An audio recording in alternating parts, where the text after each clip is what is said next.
It is well known how damaging car payments can be in perpetuity. Out and not even the fact that it's something that, it's an asset that depreciates. That is what is their vehicles. Obviously, we have the panorama and used vehicles went up in price. But if you have a car, definitely do everything you can to pay off that vehicle. Now, once you pay it off, and this is the tricky part, at some point in time, you are going to need a new vehicle because at some point in time, your car is going to break down. No matter who makes it, it's Toyota, even Honda, no matter how well the maintenance is, eventually you're going to need a replacement vehicle. All right, you got a coupe. Now you got a family now, so now you got to buy a 4-door, or you end up, saying having more kids than you expect. And let's say more kids than you expect because you got pregnant with twins, and you wanted to have one more kid. Now you got 3 kids, so now you got to get a 7-seater instead of 5-seater. Not that you got pregnant because you forgot that having sex is how you get pregnant. All those type of things can happen, and so you're gonna end up needing a new vehicle. Not new as far as a new vehicle, but at least new to you type of vehicle. That type of stuff you have to start saving for ahead of time. Let's just take the general route. Your car has got 10 more years on it, let's say. So as you get towards, 5 years or so left, start looking at those new vehicles that are coming out because you want to get a car that's in that 3 to 5 year range as far as use. So most of the depreciation is out of that vehicle. So if you're 5 years out, the cars that are new is when you're actually going to end up getting your car as far as that model. Excuse me, that model year, but that year. So it's short. If your car is gonna be gone, you think in 2034, in 2029, 2030, start looking at those new cars, and those are going to be the cars that you're probably going to be looking at when it's time for you to get a vehicle. And then, like I said, many times on here, the general recommendation is if it's less than 5 years, you save, in a savings account, high yield savings, whatever you want to call it. If it's more than 5 years, you can look to invest that money. Not financial advice, but usually you're going to invest something conservative as far as something like something like that. It's going to mirror the stock market, BTI, BTSAX, whatever it is, just so you can guarantee that return.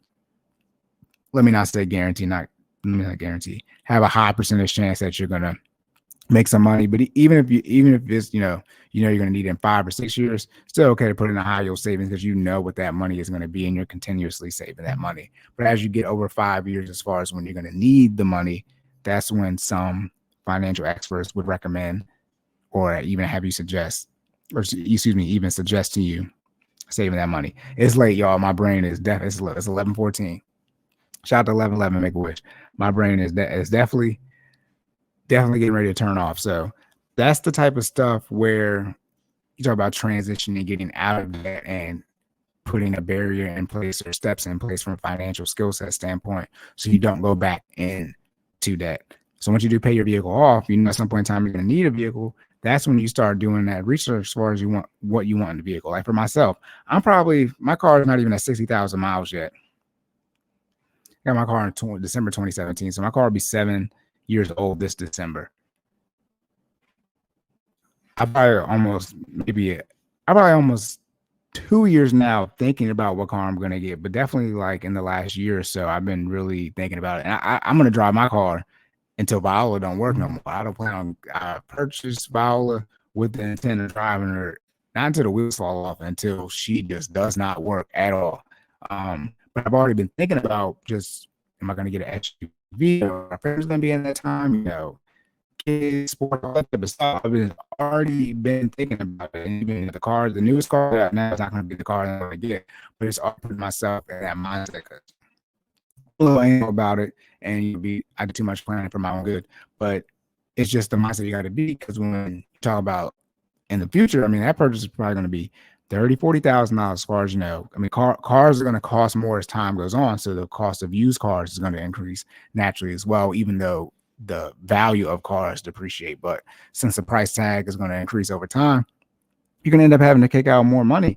And then speaking of where the future is headed, electric vehicles is what I'm thinking. Dang, I'm definitely probably gonna have to get a hybrid, but it probably is gonna make sense for me to go electric because if I don't plan on getting another car if it goes my way for another at least 15 years. So y'all, we talking about 2039, 2040. And if I get that car, the next time I get a car after that, I'd be about to retire in general, in short, because I want to keep my cars for at least 10 years, but closer to 20 than 10 type of thing. So excuse me, definitely got to get a hybrid, but in 20, where do y'all think we're going to be as far as EVs when we get to 2040?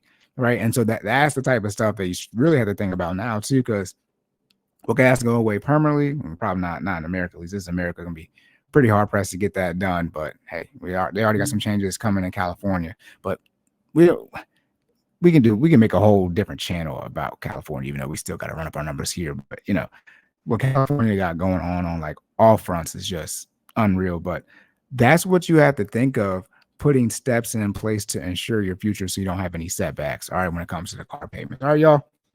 I said y'all locked and loaded. End of the episode. Make sure y'all comment, like, share, and subscribe. Shout out to the YouTube algorithm. Make sure you leave those rating reviews on the podcast platforms as well. Again, my information as well as my co-host Jordan information can be found in the description on YouTube. _Corey for your finance information, and Jordan is Stop Stalling J for your fitness information. And Jordan's business page is finallyfit.live. That's where you can go to sign up for the 5:30 a.m. Monday and Wednesday Eastern Standard Time, 5:30 a.m. virtual training sessions. Another reason I got to go to sleep, because tomorrow is Wednesday. Today is Wednesday. We don't hear this, but it's Tuesday night. I need to go to sleep so I can get my butt in class. All right.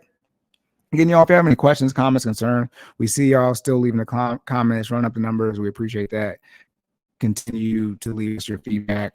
We're working on incorporating everything y'all tell us. So we appreciate y'all run up the numbers like I've been asking, and we're going to do our part to continue dropping this content for y'all. Again, the clips are still coming out at 7 p.m. And once we get this taken out of context, it's going to be more clips, and it's going to be a different flavor on here, because if stuff's financial is financial, we're definitely going to do, viral financial stuff. But, I wish I was doing this when the Cheesecake Factory stuff dropped. But, we're going to get into some of that more viral stuff up here to sort of change the speed of what we're giving y'all on here and taking it back to that podcast file. So Jordan and I love doing those podcast files. All right, that's it, y'all. Locked and loaded. Remember to save more and say less.